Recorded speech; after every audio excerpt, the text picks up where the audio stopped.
And that just scares me. And I think that in business, in like building a business, so much of the actual challenges that founders face is they're kind of just like more personal things. Like at the end of the day, what's keeping me from hiring more people more quickly? Like it's like at the very root of it, it's like just human fear.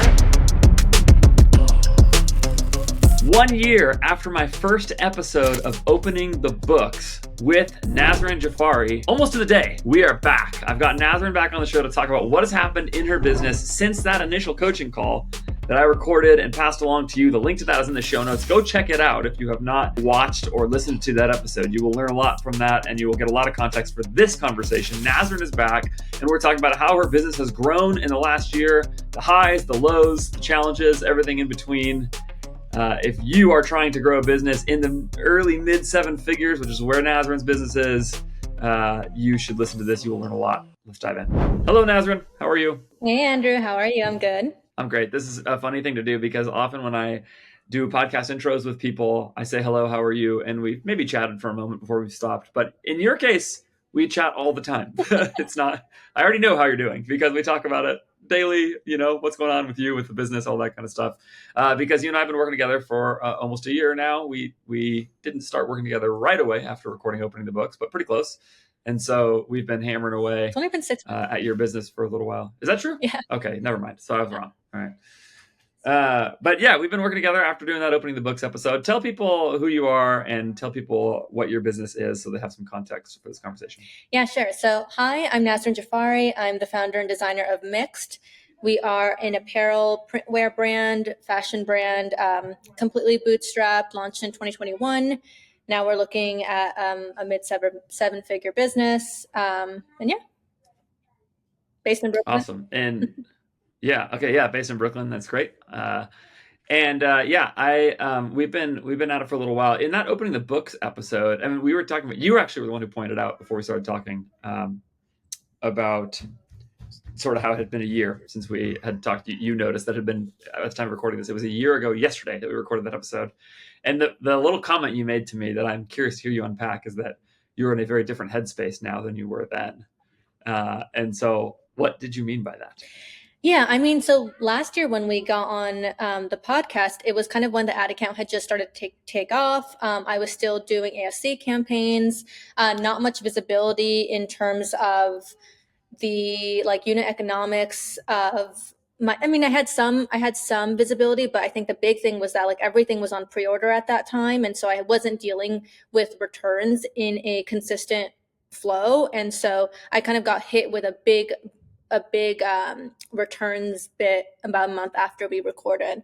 I didn't have visibility in terms of what was the daily contribution margin of the business. So, and I also didn't have a cash flow planner, which now I have one that just goes out till the end of the year.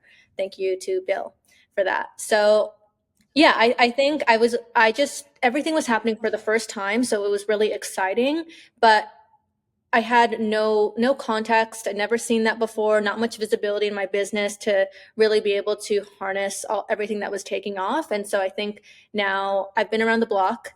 The ad account has taken off again. And but this time I kind of, especially with your help, know how to manage that, know how to plan for that in terms of inventory, in terms of cash. And I feel more confident. That's really awesome. And that is not surprising to me to hear. You definitely seem more confident than when we first talked. When we first talked, it was like lots of broad questions and unknowns, and that's fine. There's nothing to be like sheepish about there. Like you were starting the business, you've done it yourself. You had just reached right around seven figures. You were getting right there for the first time. And so there's just so much you don't know when you're in that place about sort of what it takes to run the business at that stage. You can sort of paper over a lot of things when the business is that small, but as it starts to grow, you have to start to figure out all kinds of planning for the business that's a lot different. You mentioned a few things there. You're tracking daily contribution margin. Shout out Bill D'Alessandro, who you can actually listen to. Still one of my most popular episodes I've ever done was his episode on contribution margin. I'll link that in the show notes. And how rigorous he is about tracking that in his business. And then he's helped you do the same in your business. And I know helps some other entrepreneurs do that. You can always reach out to Bill if you're interested in helping set up some reporting around that. Um, and yeah, so that happened. We've got a cohort forecast, which is something that we talked about then and still talk about. It's been at times wildly wrong and at times shockingly correct and all over the place. This is very normal for a business in your stage. Like it's just really hard to predict growth when you're trying to go from, 1 to 2 in a year. We were right around just a little over 2 million last year, right, in revenue. Yeah. Um, and you're trying to go from there to 10 and over a year or two or whatever it is, you're just gonna miss. The future is too unlike the past to get your cohort forecast right. But we've got it tied in to a cash planner, which is awesome. So now those two things work together. So cash and forecast can go together, and the longer we go, the better we'll get at predicting your revenue and those kinds of things. One of the things that's been really interesting about that is where the places we've been wrong on the forecast has been. You've got like a more conservative forecast that you use, and then I've got my forecast, and at times you're getting mad at me like, Andrew, you're way over forecasting this, and at times I am, and then at times I've been right. So it's been back and forth. But in the midst of that, do you want to talk a little bit about sort of the things that we have and haven't seen coming? I'm thinking especially of like seasonality and product drops. Maybe also it would help for people to know what your core product is, which you're wearing right now, one version of it anyway. So if you're watching this, that's part of it. But yeah, maybe you can talk through sort of some of those dynamics in the business. I think this is pretty normal for an apparel business, but stuff that we're still kind of learning as we go. Seasonality, product release, etc. Yeah, sure thing. So Mixed primarily sells jumpsuits. So in terms of, if you don't know what a jumpsuit is, it's like a full body pant and top outfit. And I think what's great about it is that visually from an ads perspective, it's one and done. It's a full outfit. It's really visually striking in an ad. The downside is that in terms of fit, it can be a little bit more tricky. There's a higher return rate associated with jumpsuits. And yeah, so we are primarily a jumpsuit brand. We have prints and we do denim, and both have performed really well. The denim particularly has really taken off for the brand recently. In terms of season, Yeah, but your prints have done awesome in the past too. It's worth noting. Like denim is definitely more mass market, but you've got some of these brighter, bolder kind of patterns that have always been a big part of it. I'm thinking of it, Ruby and some of those where it's like core products. So it's not just mass market denim. It's like you've got these really striking pieces as well. yeah, definitely. And I think that, in my experience, it's not that every product is equally as successful. What we've experienced has been there's a handful of products that just really crush and people really resonate with. They do really well in ads, and that really carries a lot of the business. And then, the rest of the 80% of inventory, it sells through, but just not at the high, like at the same volume as something like denim or, like you mentioned, our Ruby print or pink nano print. And so I think that kind of speaks to why product drops are so important in specifically apparel and fashion brands, is that from my perspective, like product it drives so much of the ad success and ad performance. So Andrew was suggesting, and I know we've done episodes about this, long form ads where we're basically, talking through the product, giving everything that a customer might want to know or a potential customer would want to know, answering any questions or doubts they might have. So for us, that means talking about the fit, talking about the design, talking about the fabric, the material, etc. So they're literally like 3-minute long videos of me speaking to camera, wearing the piece, talking about it. I didn't think that was actually going to work super well for the brand, because in fashion, it's more about like, psychology. You want it to feel like cool. You want it to feel confident. And my thought was, if you had to describe all of these physical attributes, that you would kind of take away from that. But what we've seen is that these long forms have really worked for the brand. But it's also made our revenue super like peaky, in that, in January was when our first long form, which was for the Ruby jumpsuit, took off. I think like in sales, it did about like 120,000 in a week. And we've had that experience with the Ruby jumpsuit. We've had it with the denim boat neck, which I'm wearing now, and a couple different products. So like our standard denim jumpsuit, and it's great. It's exciting. It also then creates other issues in terms of inventory, cash planning, supply chain. But yeah, I think, I'm not sure if I answered all your questions or like answered the question you were asking, but. Oh, I think you definitely did. Right there. But like the some of the dynamics that are really crucial there that I think is really common in apparel businesses, which is first of all, wrestling with return rates, really normal in apparel businesses, I think. That's definitely a challenge for a lot of them. And in your case, it's particularly high that jumpsuits are such a difficult um, thing to get people to buy online because of the fit element of it. They have to fit just right, and people feel nervous about if they're going to fit exactly right. And Yeah.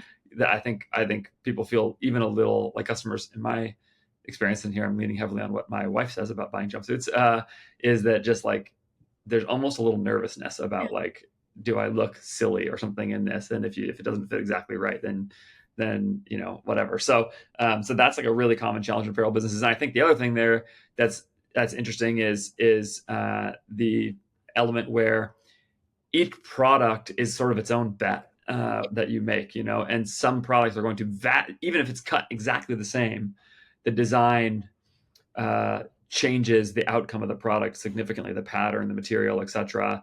Or on the other hand, the pattern and the material are exactly the same, but the cut or the design is different. You're wearing I think that's the boat neck, right? Yeah. Is that right? Yeah, that you're wearing right now, right? But that the neck on that jumpsuit being different, or the sleeves being different, or something like that, same exact material potentially can sell really, really differently, and it's sort of one of the challenges of apparel, I think. And those are really, really normal things. I think the other thing that I was really, and so anyway, so what you're getting out there around product drops is this really core challenge in the business, which is when you release new products, it's these big crucial moments, and we've had some of them go great, exceed expectations, and others really miss expectations in some of the product drops that you've done. And it's so crucial to making this business work, is that like new product is one of the core things that drives the business forward. And there's all these dynamics in the way that actually plays out, because we can do a great job on ads, we can push great media buying, we can do these long form explainers, we can talk about that more in a second. I think that's all helped. Like the long form explainer thing was a big unlock for us. It really, really worked for this brand uniquely powerfully. But in the midst of all of that, you run that with product A versus product B, basically the same ad, and then you have wildly different outcomes. And so like I'm curious how you're thinking about that in terms of future product development as well. And we've talked about this some, obviously, but sort of as you go to design, I think your summer is designed already, but you think about fall or something. Yeah. How are you thinking about the reality that product design is such a crucial part of what is going to make the brand work or not, and trying to hit as many hits as you possibly can? Yeah, exactly. So I think, like you mentioned, product and marketing are kind of like the key levers of growth right now in the business that I'm seeing. To speak to seasonality, so what we notice is that the spring summer is just that's the key season for mix, because a lot of our silhouettes and our patterns, they're colorful, they are sleeveless, they're just suited for the warm weather, vacation. And what we see in like the fall, winter is that people, they just don't purchase at the same rate, because I don't think the product is as well suited for the fall, whether because it's not warm enough, or maybe it's just too colorful for people's taste in that season. And so for fall this year, my goal is to come out with coats and outerwear and more, black jumpsuits, going more neutral tones. I think before I used to be afraid and think that like, I'm known for prints, I'm not able to sell solid color, more mass appeal type items. But I think the denim has clearly shown me that that's not the case, that I could sell something that you technically, you could find denim anywhere else, but that there's something about the silhouette or the brand or whatever it is that people like enough to purchase at our price point. So yeah, I think for fall, winter, it's about coming out with outerwear, coming out with a product that's more appropriate for the season. And also like with outerwear and with coats, that's the thing that's visible in that season on someone's body. So we get a lot of word of mouth. The jumpsuit, again, it's just like, it's so visible, it's super striking. So people are often, asked, where did you get that? Or like, what's that brand? And you kind of lose all of that word of mouth and that visibility in the fall, because everything is layered on top of with another brand's coat. And so how can we be that outer layer? I also had this like experience. I've bought like a couple coats from different brands that like, my friend joked the other day, like became my whole personality, because it was just it was a cool coat. You saw it on me every day because it was my outer layer. And I could literally wear sweats underneath, but I would still look really good and put together. And so that's really what I'm trying to do for our fall winter product. If you, like Nasrin, are trying to grow your business while keeping an eye on your OpEx, being smart about your investments, you must consider working with an incredible team of e-commerce professionals to fill the needs in your business from the Philippines. Go staff incredible talent. I'm not talking about just like virtual assistant level talent. I'm saying like people with deep e-commerce resumes across supply chain, operations, design, marketing, all kinds of areas of the business from the Philippines. You can find incredible talent there. Pay them a premium rate in the Philippines, which will be less than you'll pay that same talent in the US. Everybody wins, and you can locate that talent by going to morenow.co/AF to work with my friends at More Staffing.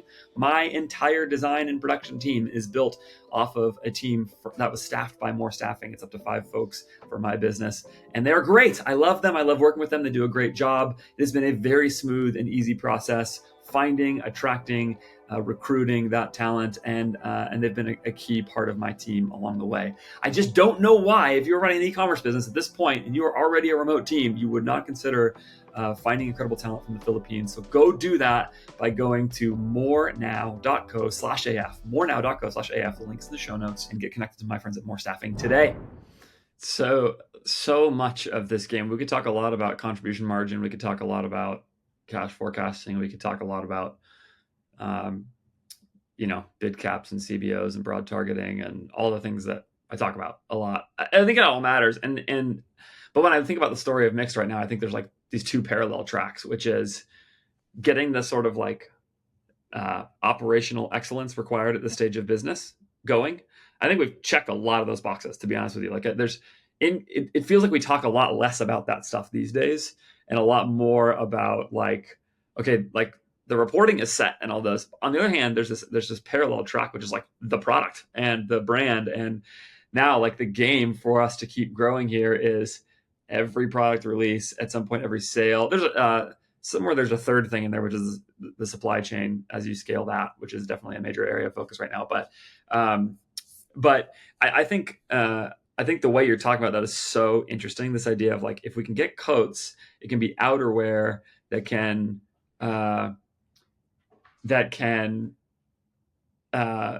potentially create word of mouth. It can be a big part of people's personality. In fashion, that's just like so much of the game. And it's funny, like these are the kind of the areas where I go like, I just kind of nod along and say like, great, that's what I'm glad you're thinking about that, because this is where I'll be very little help to you on the brand. I wear the same 3 things all the time, and I'm totally disconnected from the world of fashion. But that's part of hopefully the goal of having a good team, is that you've got people who sort of are contributing these different areas. So yeah, you tried suits in the fall, which is interesting. Talk about that a little bit. How did suits go? Yeah, I mean, so suits didn't do as well as our jumpsuits did. I think there's a couple reasons here. One, the AOV was much higher, so a full suit set was $420, whereas a jumpsuit is $228. And I'm actually thinking to raise the price on that. Curious to hear what your thoughts are on that. But yeah. So 1, the AOV was higher. 2, it was more occasion wear, and so it wasn't something people could wear every day, whereas the jumpsuit, you can wear that once a week. So you might be able to justify a 200 plus purchase if you're going to wear that, weekly. Whereas a suit, you might have, 1 or 2 reasons a quarter to wear it.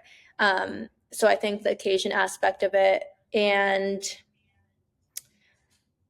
yeah, I think those were probably the 2 major ones. Also, it's not, I guess it was somewhat fall, like winter appropriate, but if you're wearing it in the winter, you might have to wear another coat on top.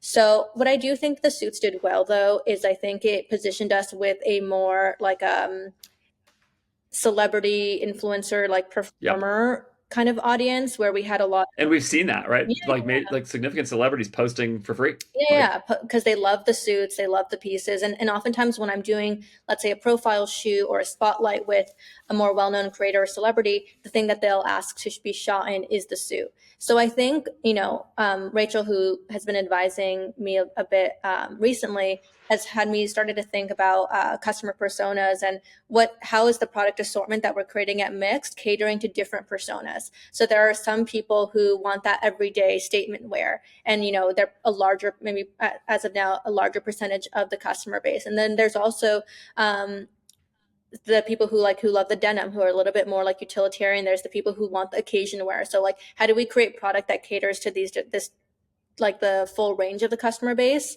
And also though keeps an eye towards like what percentage of the customer base wants occasion wear versus more everyday utilitarian wear. And I think the mistake was that with fall, the entire collection was based around suits, which I think was exciting from a marketing standpoint because we could really shine a light on this new product. But to kind of bet all of your eggs in this unknown basket, I think that Yeah. can be where it's tricky. And so how can we do a suit capsule, where it's 3 pieces, where we test the product? If the product does well, then we do more of that rather than, putting a lot of money behind product development and, Yeah. supply chain behind something that maybe doesn't work as well as we Yep. want it to. Compare that to spring. Your spring launch, really jumpsuit heavy with some rompers mixed in as well, right? Which is Yeah. jumpsuit with shorts. If Yes. you're a dude like me who didn't know. Yeah, so the spring drop really exceeded my expectations. We did, I think, like $75,000 on launch day, which I think before then the largest launch to date was maybe like 40 grand, so almost Yeah. doubling that. The denim boat neck, which I'm wearing now, like led a lot of that purchase. But what I focused with that, well, I think one that speaks to the seasonality bit. Again, spring, summer is when people are really getting excited to wear mixed again. Even me personally, I can see like my wearing patterns, and in the fall, winter, I don't wear as much mixed because it's not suited for the season. And so I can already feel now I'm getting excited. I'm getting them mixed out into the closet. I'm seeing our customers like post on their stories that they're starting to wear it. So I think that the seasonality bit helped a lot. I think the focus on everyday statement wear. So again, things that people could, when I say everyday, things that people could wear once a week and really justify the like higher AOV for, higher price point for. And I think obviously the prints. I think the prints, if it resonates, then does well. If it doesn't, then they don't do well. Yeah, I think it's so interesting, like how much the differences are in those like fall. I had us over projected for launch and holiday, both. They were just not as big as I had expected. I expected us to be awesome there. Spring, I had us projected a little more aggressively, and we even exceeded that. I think we went through it and just kept working. A lot of the stuff we launched into the ad account worked great, so that the launch went sort of the way you want launch to go, which is really heavy returning customer revenue on launch, where you've got all these customers who are engaged and you're pushing on all that, and it just goes awesome. And then from there, and this is how a lot of launches go, right? You take the new products that you have, and those become fodder for the ad account. And so now we created all of this content and pushed really, really far forward. And now we've seen some of that slow down a little bit recently, and are trying to figure out what's going on there. But we're able to get through, I don't remember, like 150 grand or something in spend in a month, at a really, really strong return. And that was based off of new product, new content around that new product, etc. And so much of this game now is like, how do we keep scaling product release, sales? At some point, we've hesitated on sales because of inventory concerns, but those kinds of moments in this business that are going to drive it forward. And over again, I see this with apparel brands and sort of like product-oriented brands in general. I did an episode the other day. I released it, actually, I think maybe it'll be the most recent episode by the time this comes out, besides this one, about like different types of businesses, basically, like people starting to think through. I've categorized 5 different kinds of D2C businesses that sort of push forward based on different factors, right?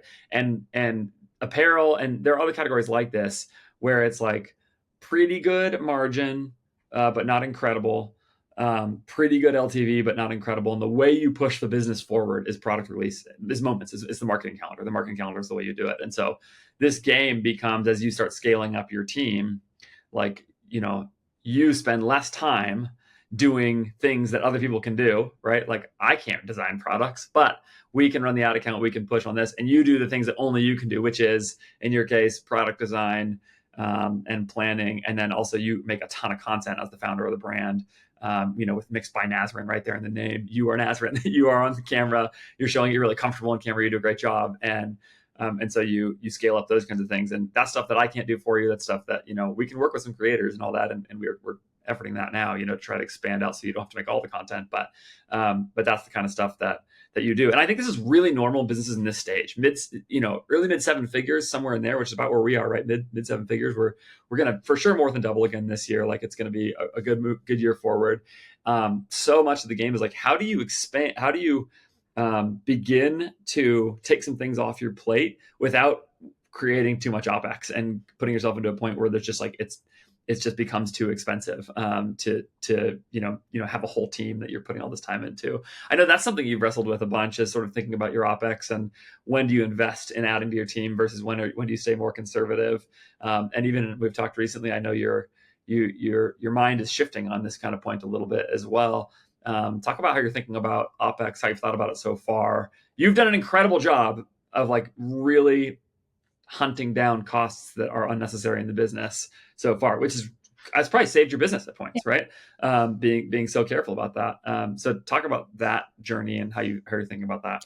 Yes. So I think, as like a little bit of context for me, my parents were both immigrants. My dad had a wholesale business. He was like a solo business, wholesale grocery, never hired an employee. The way he made money was by saving money. And I think just like through osmosis, through that cultural thing, really soaked up that like a penny saved is a penny earned kind of mentality, which I think when you're bootstrapping, it's really helpful in the beginning. It takes you so far because you know how to do a lot with a little. I think a lot about where is my time and my money best leverage, where is it best spent, and so it's helped me a lot, I think, to get into this like early mid 7-figure stage. And what I'm rubbing up against now is that in order to grow, you have to make more cash investments. You have to kind of grow that OpEx, albeit the right way in the right places.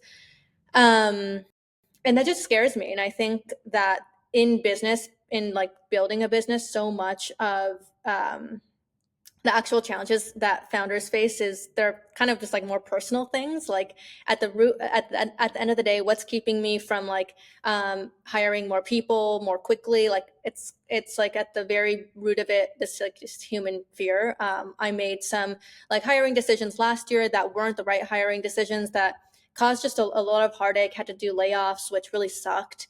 And I think what you had mentioned, Andrew, in terms of how can I delegate the tasks that someone else can do and hold on to the tasks that I uniquely need to do in this business, was not a frame of reference I had last year. I also last year didn't have a target upside and downside forecast for how I was planning my OpEx. So now I have, and I kind of come back to it every month, a target. Here's where we are. Here's where I think we're going, downside and upside. So I can see if I make this OpEx change for the next 8 months of the year, how is it going to, like, what will be the worst case scenario? And I think kind of planning for that worst case scenario has really helped me feel more confident about where I'm spending OpEx and what that percentage looks like. So, up until now, like OpEx has been 12%. And I think that that's pretty solid. Now, as I think about, okay, again, where is the time and money best leveraged? For me, that is being able to create more content and fodder for creative and the ad account at scale. And then also some kind of like more coordination admin stuff that allows me to focus more on product and content. And so as we add those bits to the OpEx, that percentage is going from like 12 to 16 is what nothing has been, no trigger has been pulled yet, but I'm looking at everything right now. I'm kind of putting the puzzle pieces in and getting ready to do that, probably like starting next week, putting those calls out, finding those right people, etc. The truth is you're in the hardest phase of OpEx too, because I've talked about this a lot on the show, but like one of the core principles to me of D2C is that like the advantage of it as a business model, and I am team DTC is a business model. Some people sometimes dispute that. Is DTC a channel or a business model? I think it's a business model, at least for a while. And this is one of the reasons why there's a distinct thing about D2C as a business model, which is you can run it with a very low OpEx. You can run it with a pretty low headcount. It's one of the advantages of the thing. If you have to have a big retail presence or something, sometimes that in some way it creates jobs in the company and marketing people who have to go design stuff and run out, whatever. Anyway, if you run D2C, you can run with a very low OpEx as a percentage of revenue, and it scales awesome. So like, we're talking about, you've got us right now, you've got AGF Growth. You have a little bit of advisory help from some coaches in some strategic areas, but that's a small cost, relatively speaking. You've got a little bit of, help in your office there, which you're sitting in, and packing orders, those kinds of things. But then you're starting to think more about, now how do I get the supply chain to a place where it's getting the attention that it deserves, because managing the supply chain, especially in apparel business, is actually really challenging. You've got to manage how much fabric you're buying, and then how much fabric goes to gets cut and sewn, and all of the different elements of managing an apparel supply chain, which is just really different than running a lot of other supply chains. It requires a lot of attention. There's a lot of demand planning stuff that's challenging, and demand planning is basically impossible in this stage of business anyway. So like we said, right, you create a product launch, and you have to figure out which things are going to sell and which things aren't, and you probably have some instincts around that, but it's tough. So putting some attention on that is going to cost some money. And the thing is, it costs about the same amount of money to do that at mid 7 figures as, let's say, 15 million in revenue. It probably requires a little more attention, but not linearly proportionally more. And so the cost of investing in that part of the supply, and supply chain help or something, is going to feel a lot more expensive today than it's going to feel in the near future. The same is going to be true. We've talked about bringing on email marketing help or something like that. Same thing. It costs essentially, notwithstanding some Klaviyo fees or send lane fees or whatever the case may be, right? It costs essentially the same amount of money to send an email to 1,000 people as it does 100,000 people, at least on the design and email strategy side. And so an email agency would be expensive today, potentially, relative to your total revenue, but scales cheap. And this is really normal in the mid 7 figures. You're starting to have more stuff to do that is really hard to do on your own. And yet you also don't have the economy of scale quite yet. And so you have to be really careful about it and do exactly what you said. I think what you said there is exactly what I would advise anybody to do. Create 3 forecasts. Take your middle forecast and then give a downside scenario and an upside scenario. And the downside scenario protects you from a spot where you are over burdening your team and you have to go fire a bunch of people or whatever it is, and by doing that, you protect yourself against, okay, I can make this investment even if the margin expansion that I'm going to get from it is going to come later, not now. And that's the goal. So I love the way you're thinking about that. And so far, keeping a very low OpEx as a percentage of revenue has been really, really helpful for you. Yeah, I think it's been super helpful. In the first quarter, Q1, I was just happy as a clam, very calm. I think probably the calmest and most confident I've been in the business, which, to be fair, it was great to have that period after coming out of a period where I really had to turn things around, really had to cut costs and make some difficult decisions. Q1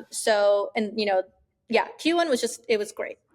Cash in the bank account, moving that into a high yield, having enough to make it make sense to move it into a high yield account was great. And now I'm kind of back to a place of okay, how can we be maybe a little bit more how do we maybe, I don't even know. You can tell I'm wrestling with this in real time, because it's how much profit do we want to choose to forego and then put that back into growth versus just keeping that money and pocketing it, because I hadn't done that initially, and that was a mistake I made, which I've now corrected.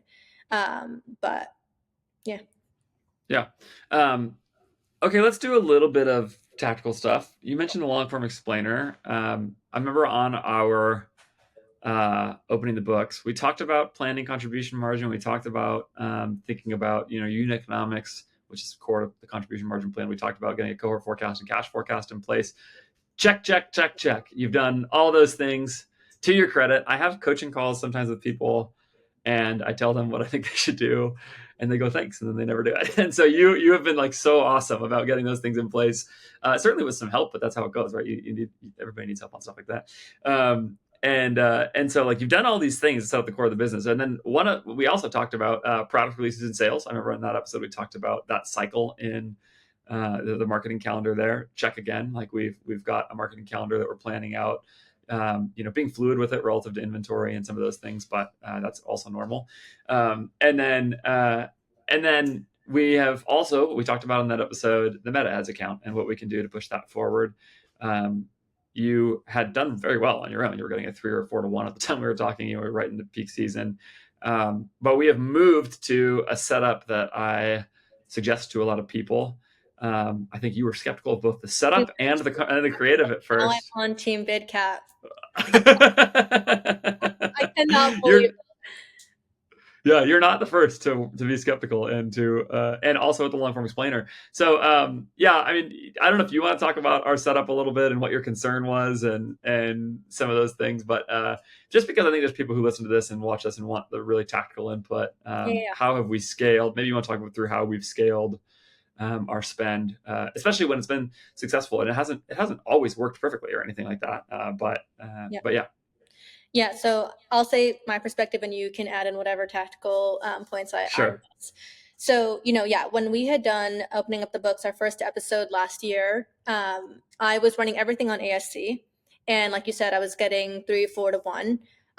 And so I really believed in ASC because that's all I'd ever run. And it was working for me. So, that was kind of like my gospel at the time. And so when you had suggested Bidcaps, I think I tried Bidcaps at some point, but it just wasn't spending much, even for what was spending on ASC. And so, anyways, I just didn't venture down that path until you came on it and took over the account in October.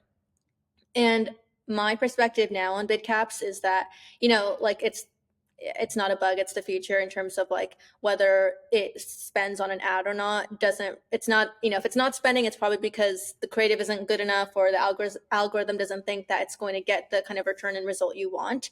So what I really appreciate about the bid caps, well, let me also backtrack. I've seen these bid cap ads really scale. So our denim, our Ruby, in 1 week doing like yeah, 120 grand, like that, a lot of that was being driven by bid caps. So my initial kind of skepticism around, oh, bid caps don't spend, was completely obliterated when I saw that no, they do in fact spend depending on the creative and the product. And yeah, I think for me the great thing is that I just like can sleep peacefully at night knowing that I'm not overspending and knowing that it will, if it's spending, it's a good sign, and if it's not spending, that's just like a signal for me to create new creative. So I'm never like, with the ASC, I was always looking, updating the ad account and saying like, okay, what is my ROAS right now? What is it, what's the efficiency looking like? Am I overspending? And if I was overspending, I honestly wouldn't have known, like I didn't know if I was or not. And so I think with the bid cap, it just kind of gives me more peace of mind, and it's safe. So it decreases my downside, which I think yeah. yeah, great. Well, and to be fair to you, when we first started launching them, it didn't work that well. We had gone from like spring, summer, things had gone awesome for you, and then into the fall. Yeah, I was beating my head against the wall. I mean, I was going like, I remember at the time I was like, I'm sorry. Like, I feel like you hired me to like help push this thing forward, and I expected our holiday to be really big. I projected a really big holiday, and I was all not of expecting holiday to be big, so I know. yeah.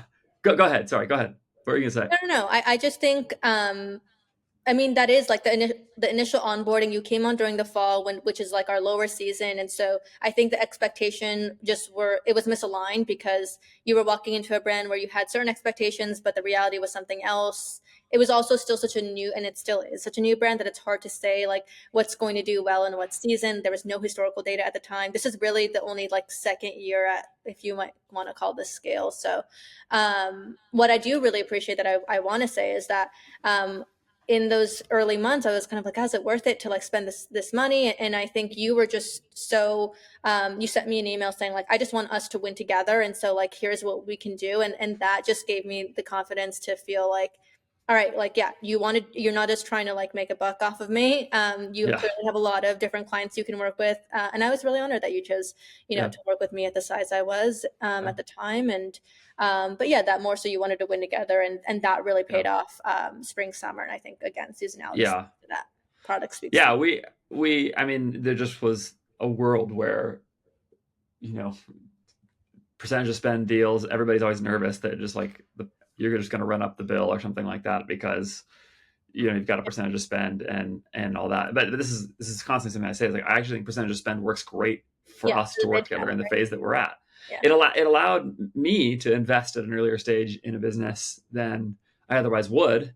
In a lot of cases, because I thought like I see the upside here. We just have to get there together. You can't pay me a flat fee that I could take, basically, that I would want to take. There's no way. I wouldn't advise you to do it if you'd asked. And so yeah, it allowed us to do that. And the commitment is just like, no, we're just going to go get there together. So yeah, that was.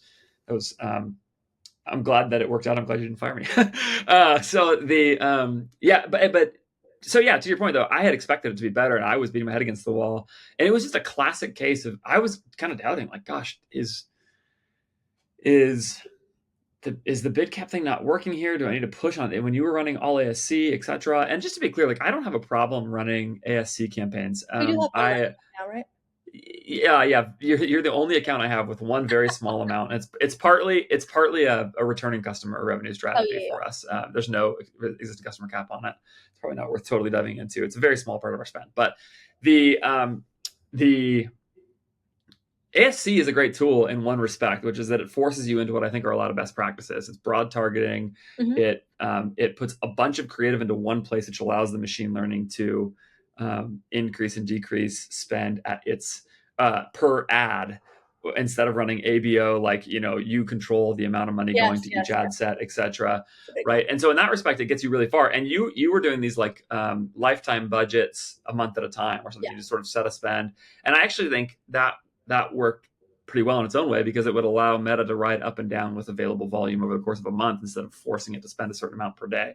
So there's a lot of things that you were doing that I actually think worked pretty well. And if anybody goes back and watches that Opening the Books episode, you'll find really awesome performance in an early stage, which is because ultimately the driver of performance is the creative and the product. But the media buying definitely can help. And what we've seen really happen is that when we launch ads that work with product that work, we have seen this thing where you go 4x, 5x the spend day over day with new creative, just like that. And that's the thing that I think people just really miss out on when they don't run manual bids, is that your ads can scale so much faster than you think. And then they can also suppress spend right when it should. And so even this month, we've again run into some more challenges. We're doing okay, but we're just not doing nearly as well as we thought we were doing. It's not business threatening or anything like that, but it's just been harder than we thought. Not as good as last year in this time of year in some respects. And the temptation is always like, gosh, go raise the bids. It's something is wrong with the media buying or whatever. But the moment you do that, the same thing happens every single time, which is like your performance just gets worse. It's all that happens. Like it's just not worth doing in the way that you would expect it to be. Help the media buying, the bids. The machine learning isn't broken. And this is the thing that people are always worried about with Bidcaps. Like, it's not spending on the right things. That's probably not the problem. The problem is the creative isn't good enough, et cetera. And there's another thing that you've done really specifically with our ad account that is really, really to your credit, which is that you have a really good way of focusing your attention on the next right thing in a way that I think is pretty unique. You are excellent. I don't know if I've ever even told you this, but you are excellent at this. On the creative side, we started seeing these long form explainers work. Well, I'll put one in the show notes so that people can see what these ads are like. And as long as that's okay, Nasrin, so people can see at least one of them. And it is different. I hesitated to run these as much as I love this concept for a lot of brands, because I thought, like, it's apparel. Like, you just need to show how pretty it is, basically, and people will click and maybe they'll buy. That is the classic apparel playbook. DPAs work great for most apparel brands, etc. But what we discovered was that jumpsuits maybe are a little different in this respect, because they maybe require more explanation. Here's the fit. Here's how you button or zip it. Here's how stretchy it is or not. All of these things that are actually questions that customers have about a jumpsuit before they buy it. And these long form explainers, and I think it also helps that you're the designer and can talk through it all in this unique way. So these have worked awesome for us. And you, once they started working, got into your studio and recorded like 20 of them or something, like so fast. And you just kept trying. I think we've sold out of too much product. So you've run out of product to do more, but you were actually stopped from doing even more of them by that. And you are so fast at this. And to me, this is like one of the great reasons why we've seen some success. Again, we're going to more than double this year, pretty for sure. Like the part of the reason for that is that you have turned around, and once this creative has worked, you've gone and been like, great, let me get you way more of it. And we've absolutely hammered that stuff into the ad account. By the time we went to our spring launch, you had recorded long form creative for nearly every piece in the capsule. So I think it's a perfect illustration of how these things work together. You find the creative that works, you run it through Bidcaps in a CBO, you separate it up by products, separate it up by AOVs, and then you just allow everything to spend. If you don't know what I'm talking about, go back to that original one, that opening the books episode I did with Nasrin. You also I talked through more of this strategy also in my opening the books with the guys from Beard Brand. We really talked through the entire ad account from this perspective there. So if you're confused on anything I'm saying here, go check that out. Those will both help you. But yeah. Anyway, go ahead. Say something about that. You were going to say Yeah. No, I think you're just really speaking to, in the early stages of a business, it's all about where do you put your time and your money, your energy in the highest leverage places. And I think it was really clear that for us, that was ads and product. And yes, there's could our email be better? Yes. Could I have more content seeding, creator seeding? Yes. There were a lot of other things, and there still are a lot of other things that are not really up to the par I would like them to be. But at the end of the day, where we are in the business now, the thing that mattered, that's really going to drive us forward is more ads that really convert, and designing the right product at the right time, in the right season. And so I think that's where a lot of in when you're building a business, right, there's just so many shiny objects, there's so many things you can do, there's lots of little piles of money everywhere. And I think I'm really lucky in that I'm really comfortable in front of a camera, I'm really comfortable making content, I design the clothes for myself so they look good on me. So I think that's an unfair advantage I have, and so I'm going to use the unfair advantage. But and also that the ads have been working, so there's that positive what's it called, feedback loop. Feedback loop. Yeah. That's just encouraging me to do more and more. So if there was a negative feedback loop, maybe I wouldn't be as great as focusing on what. Well, then we wouldn't put your time there, right? Because it would be oh, okay, well, this is not worth your time. And there's just definitely been that element of this process, sort of iterative of okay, this sort of thing that has worked in other brands that I first came suggesting, that didn't work here. These other brands I did this with are apparently too different, whatever. But then this over here that we tried worked great. Okay, now go repeat a whole bunch of it. And so we stopped doing the things that didn't work and we kept doing the things that did. And I think what you just said is so fundamental to the challenge of the earlier stage of e-commerce, of being an operator, which is shiny object. Yeah, like you just said, your emails could probably get better, but that just wasn't the most important thing next. Just get a couple of emails out per week. That's going to be good enough for now. And then go from there. And yeah, for the people who also are really engaged with a million different sources, and you're listening to my podcast and four others, and you're listening and you're on Twitter and all that stuff, e-commerce fuel, all these things are great. But the fundamental challenge with all of it is that you have this potential to go and just do too many things because somebody told you the next SaaS product is the most important thing. You're so good about this, just nope, the next important thing is this. So let me ask you, Nasrin, maybe as we wrap up here, what is the next most important thing for Mixed by Nasrin? What are you working on now? What do you think is going to take us from where we are now to 10 million or whatever? So I actually have my 3 primary constraints doc where I talk about what is the biggest bottleneck in the business, prove why is that, etc. So even though we've talked a lot about ad and product, right now I think and we're moving through it, but the biggest constraint is actually the supply chain, because we set up this really great content creation mechanism, ad creative mechanism. We sold a lot, but we sold on pre-order. Great for cash conversion cycle, not great in terms of customer experience, and then the ops behind that. And so there's no product in the studio. There are some samples on racks, but other than that, we can only ship out what we receive every day from our factory. It comes in and it goes out, and nothing sits on shelves. Not the worst problem to have, but it's still a problem. So right now, the biggest constraint is getting the supply chain up to speed, meaning ordering the right fabric at the right time so that we can move out right now we do a lot of small ordering. So we don't do one big PO every couple months, because that's just too risky to bet at this size in this kind of brand. So what we do is we put in a PO a couple times a week, honestly. And that really allows us to work, okay, what's working in the ad account right now? How can we place a PO against that? Is the fabric already in stock at our factory? If yes, we can get those goods to our Brooklyn studio in a matter of 3 weeks. So that really tight supply chain cycle. One, we already talked about how supply chain is so important for fashion. If you over purchase your inventory, you can be dead even if you have a great business. So it's not just about not over purchasing, but really having this tight PO cycle that's aligned with the ad account. So figuring that out first. I think that's a primary constraint. After that, it's how do we create creative at scale, which is not just me making the creative anymore, but us seeding that to different creators, influencers, customers, getting a variety of different kind of creative that we can use for the ad account, as well as more editorial and brand kind of focused creative that I'm doing with our photographer. We're doing like these mixed profile shoots. So a mixture of like more bottom of funnel and then like top of funnel brand creative, I think rounds out the picture. And then after that is product. So those are like the three things. So good. You You were going also to have ask this me that awesome question. I habit. was genuinely prepared. Okay, that's very see, but yeah, that's awesome.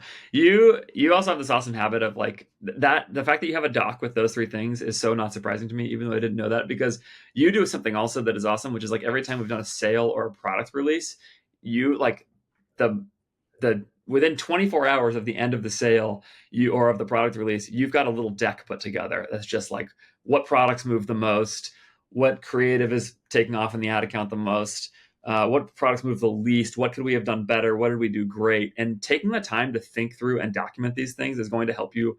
Like, I mean, every time you say that, I freak out about it and I pass it along to my team. And I'm like, guys, look at what Nasrin made, because it helps all of us just say, because not everybody does this, Nasrin. I mean, it's probably obvious to you, but like, it's really, really helpful. It sets everybody up for success for the next time you do it. And here's the truth about what you just said, which is that by avoiding catastrophic mistakes, like your instinct to keep OpEx low before, your ordering plan, staying on pre-order is going to maybe hurt your growth a little bit, but it also helps your cash. Not over ordering means that you don't have this problem of just like sitting on inventory for forever. All this stuff, as long as your goal is not to make it to $100 million like in 2 years, right? If your goal is a more realistic timeline, the biggest risk to that goal is that you like completely break the business along the way and can't get there. You don't have a crazy goal. I think right now, when we did open the books, it was 100 million in 25 years, so it was a pretty slower timeline. Now I think we've shortened that some, right? I think now you think like 10, maybe somewhere in that range is more what you think about. That's still totally reasonable. I think a 10-year timeline is plenty of time to build. Okay, that means you just, especially in these earlier stages where things are volatile and challenging, it's harder to plan revenue because forecasts, like I said, the future is just too unlike the past. You don't have a big team, and that the thing you got to do is just not break the business. You got to keep growing, and you got to not break the business. Just keep moving. And to me, like all of these things that you're talking about are like perfectly aligning your behaviors with that goal. Okay, what are the bottlenecks? What are the things that I should focus on if I really want to keep moving this forward? And then how do I not break it along the way, basically, by not being dumb on cash? So the next thing, you're right. Supply chain's got to, we probably can't get as big as we want if everything is on very long pre-order timelines, even though it helps our cash now. And so now we got to go fix that, etc. Okay, now we got to figure out at some point how to make it so you don't have to make all the creative, because while you're uniquely good at it, you also aren't the only person who's good at making creative, but you're probably the only person who can design your clothes. And if we can release more product more regularly, if we can design more marketing moments, that's going to be the thing that really pushes us forward, etc. So yeah, moving and shifting towards that along the way, again, all with this emphasis on sort of not breaking it as well, and even just like what you said about Q1, like having a moment of peace and not being just frazzled all the time and all that kind of stuff is really, really impressive. So okay, any last things that are your reflections on your state of the journey right now that you'd really want people to hear before we hang up? I guess, yeah, I think one thing is as you grow a business, there's something different that's required of you at every stage. And I think the difficult thing is knowing at what stage you are in your business, and is this kind of the pivot point where you kind of need to change the way you're operating the business. And so I think my natural inclination is to be very like ROI driven. I want to see like a kind of a return on what I'm doing, and I think that works really well in the earlier stages. And I guess I wonder at what point you shift and kind of make, I don't know, not brand bets, but how do you become someone who, instead of building a $10 million business, can build a $100 million business? Because I think the foundation for Totally. those two businesses are very different. And I think the idea that you can be the kind of operator who builds a $10 million business, and then at 10 million you're going to be able to kind of shift your personality to be the kind of person who can build on $100 million business. They're different foundations, they're different people, they're different characteristics. And so I love that about business. I love that it kind of forces you to change. And yeah, I think I'm just kind of wondering, like, at what point do I have to I don't know, change the way I'm operating things, or maybe I don't at all, and that would just be a foolish decision. Well, look, you're also fashion and apparel. Like you have a different pathway to cultural resonance than other brands. Like you have to stay relevant in whatever audience that it doesn't have to necessarily be cool per se. Like it just depends on who you're trying to target. I think, yeah, but you have to stay whoever that audience is, whoever those personas are, you do have to stay relevant to them, and you have to have some attention and capture some attention in there. And so to me, the way you're thinking about this is right, which is like, okay, there's a longer game here beyond just the Facebook return on a given day. And so how do we build for that? So that's awesome. You are a killer. It's a pleasure to work with you. I'm so grateful that you came on and have continued to be transparent about the business with people. And with this audience, I think there's a lot to learn from this conversation. So thanks so much for doing that. Do you want to send people anywhere to reach out for you, or should they not reach out to you? Is there anywhere people should follow you? They should just go buy a jumpsuit. Yeah, you can look at the website. You can email me if you want. I'm not much on Twitter. I read it, but I don't use it. So I'm mostly on Instagram. Yeah.